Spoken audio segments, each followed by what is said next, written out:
എന്റെ ഇൻസ്പോട്ടോ.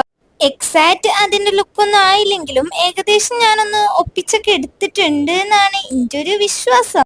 ലാമ്പ് ഉണ്ടാക്കാനായിട്ട് ആവശ്യമുള്ള സാധനങ്ങളാണ് കേട്ടോ ഇത്. പഴയ ആക്രിമാക്രി സാധനങ്ങളാണ്, കുറഞ്ഞ ചെലവിൽ ഉണ്ടാക്കിയെടുക്കാൻ പറ്റും. ഞാൻ ഇതിന് രണ്ടിനും പോയിട്ട് കളർ അടിച്ച് വന്ന കോലമാണ് ഇപ്പൊ ആ കൈമ കണ്ടുകൊണ്ടിരിക്കുന്നത്.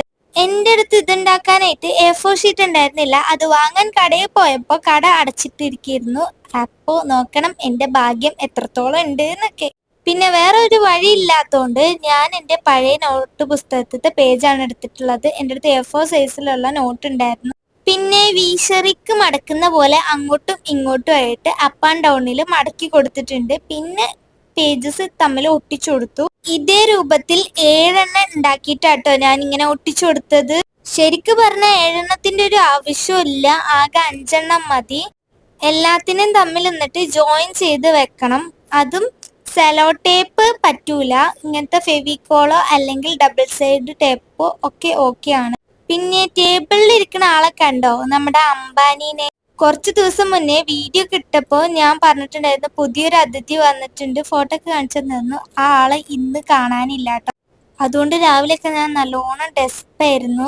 എനിവേ അതൊക്കെ പോട്ടെ, നമ്മള് പോകാനുള്ളത് പോയില്ലേ, ഇനിയിപ്പോ പറഞ്ഞ് സങ്കടപ്പെട്ടിട്ട് കാര്യമല്ല. എൻ്റെ അടുത്ത് പഞ്ചിങ് മെഷീൻ ഇല്ലാത്തതുകൊണ്ട് ഞാൻ ഈ ചന്ദനത്തിരി വെച്ചിട്ടാണ് അഡ്ജസ്റ്റ് ചെയ്തത്. ജീവിതം തന്നെ ഓരോ അഡ്ജസ്റ്റ്മെന്റുകളല്ലേ, അപ്പൊ ഇതിൽ അഡ്ജസ്റ്റ്മെന്റ് എന്തുകൊണ്ടായിക്കൂടാ. നെക്സ്റ്റ് പ്രോസസ്സ് ഈ ഒരു കമ്പി ഇതിന്റെ ഉള്ളിലേക്ക് ഇടുന്നതായിരുന്നു. ഞാൻ പെയിന്റ് അടിച്ച് കുട്ടപ്പായി ആക്കിയ സാധനങ്ങളാണ് ഇത്. അപ്പോൾ ആ ഒരു ഓസ് ആ പാത്രത്തിന്റെ മൂലക്ക് വെച്ചു കൊടുത്തു. നെക്സ്റ്റ് ഒരു പഴയ കുപ്പി ബോട്ടിലാണ് ഞാൻ വെച്ചിട്ട്. 50K ഗീവ് അവേയുടെയും 100K ഗീവ് അവേയുടെയും കാര്യം ആരും മറക്കണ്ട. അപ്പോൾ ഇഷ്ടമായിച്ച ഒരു ലൈക്കൊക്കെ തരാം ആൻഡ് കമന്റ് ഇട്ടോ.